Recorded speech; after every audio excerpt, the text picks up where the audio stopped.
여러분 안녕하세요. 이 영상에서는 영혼 계약에 대해 이야기해 보겠습니다. 영혼 계약이란 무엇이며 언제 그것이 완료되었는지를 어떻게 알 수 있는지에 대해 알아보겠습니다.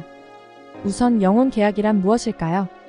영혼 계약은 우리가 이 세상에 태어나기 전에 미리 설정한 약속이나 협정입니다. 이는 우리가 특정 사람들과 만나고 특정 경험을 하게 되는 이유를 설명합니다. 이 계약은 우리가 해결해야 할 카르마적 빚이나 배워야 할 교훈과 관련이 있습니다. 그럼 이 영혼 계약이 완료되었는지 알 수 있는 신호는 무엇일까요? 그 5가지 신호를 알려드리겠습니다. 1. 열정과 영감의 상실.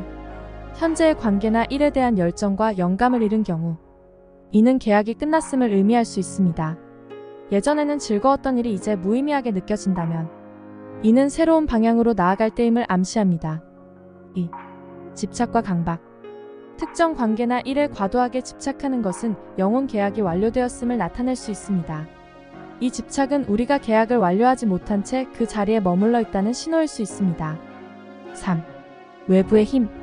갑작스러운 사건이나 외부의 영향이 우리의 상황을 변화시키는 경우, 이는 계약이 끝났음을 알리는 신호일 수 있습니다. 예를 들어 직장에서의 갑작스러운 해고나 예기치 않은 이별 등이 이에 해당할 수 있습니다. 4. 신체적, 정서적 문제. 계약이 완료되었음에도 불구하고 관계나 일에 머무를 때 신체적 또는 정서적 문제가 발생할 수 있습니다. 이는 우리의 더 높은 자아가 우리에게 변화가 필요하다는 신호를 보내는 것입니다. 5. 영혼의 어두운 밤. 계약이 끝났음에도 불구하고 계속해서 관계나 일에 머물러 있을 때 영혼의 어두운 밤을 경험할 수 있습니다. 이는 극도의 불안과 고통을 동반하며 우리의 영혼이 새로운 시작을 위해 깨어나야 함을 의미합니다. 그럼 이제 영혼 계약의 실제 사례 6가지를 알아보겠습니다. 영혼 계약의 실제 사례는 다양한 형태로 나타날 수 있는데, 이러한 사례는 우리가 이전 생에서의 카르마적 빚이나 교훈을 배우기 위해 이번 생에서 특정 사람들과의 관계나 경험을 통해 나타날 수 있습니다. 아래의 다양한 유형의 영혼 계약 예시를 소개하겠습니다. 1. 재정적 빚.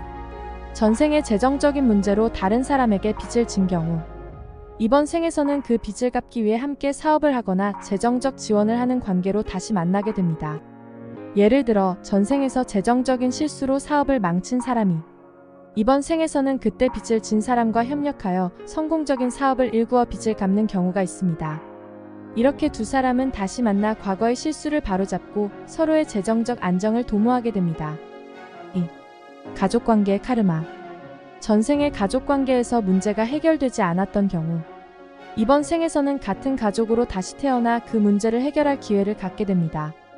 예를 들어 전생에서 부모와 자식 간에 심한 갈등이 있었던 경우, 이번 생에서는 그 역할이 바뀌어 자식이 부모로 태어납니다. 이렇게 서로의 입장을 이해하고 갈등을 해소하는 경험을 통해 두 사람은 더 깊은 이해와 화해를 이루게 됩니다.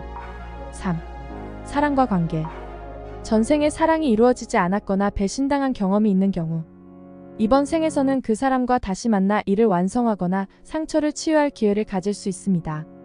예를 들어 전생에서 서로 사랑했지만 결혼에 이르지 못한 두 사람이 이번 생에서는 다시 만나 결혼하고 행복한 가정을 이루는 경우가 있습니다. 이런 식으로 미완의 사랑을 완성하거나 배신의 상처를 치유하면서 영혼의 성장을 경험하게 됩니다. 4. 교육자와 학생의 관계. 전생의 스승과 제자의 관계였던 사람들이 이번 생에서는 그 역할을 바꾸어 서로에게 중요한 교훈을 주고받을 수 있습니다. 예를 들어 전생에서 스승이었던 사람이 이번 생에서는 제자로 태어나고, 그 제자였던 사람이 이번 생에서는 스승이 되어 새로운 지식을 전수하게 됩니다. 이렇게 서로의 입장을 바꿔가며 배움과 가르침을 주고받는 경험을 통해 두 영혼은 더 깊은 이해와 성장을 이루게 됩니다. 5. 치유와 봉사. 전생의 사람들에게 고통을 준 사람이 이번 생에서는 그 고통을 치유하는 역할을 맡게 됩니다. 예를 들어 전생의 전쟁으로 많은 사람들에게 고통을 준 군인이 이번 생에서는 의사나 간호사로 태어나 많은 사람들의 생명을 구하고 치유하는 일을 하게 되는 경우가 있습니다. 이렇게 역할을 바꾸어 삶을 살아가며 그들은 자신의 과거 행동을 치유하고 더 많은 사람들에게 도움을 주게 됩니다. 6. 친구와 동료의 인연. 전생에 좋은 친구였던 사람들이 이번 생에서도 친구나 동료로 다시 만나 서로의 성장을 도와주는 경우가 있습니다. 예를 들어 전생에 함께 여행을 다녔던 친구들이 이번 생에서는 직장에서 동료로 만나 서로의 업무를 돕고 함께 성장하는 경험을 하게 됩니다. 이렇게 이번 생에서도 계속되는 우정과 협력을 통해 그들은 서로에게 긍정적인 영향을 주며 더 큰 성장을 이룰 수 있습니다. 이 예시는 우리가 인생에서 만나는 사람들과의 관계가 단순한 우연이 아니라 이전 생에서의 카르마적 연결과 배우지 못한 교훈을 완수하기 위한 것임을 보여줍니다. 영혼 계약을 이해하고 이를 통해 현재의 관계와 경험을 통찰하는 데 도움을 줄 수 있습니다. 이렇게 영혼 계약의 종료 신호를 인식하는 것은 중요한 자기 인식의 과정입니다. 더 이상 우리에게 맞지 않는 관계나 일을 지속하는 대신 새로운 시작을 받아들이는 것이 필요합니다. 이는 우리의 영적 성장을 도모하고 더 높은 자아와의 연결을 강화하는 데 도움을 줍니다.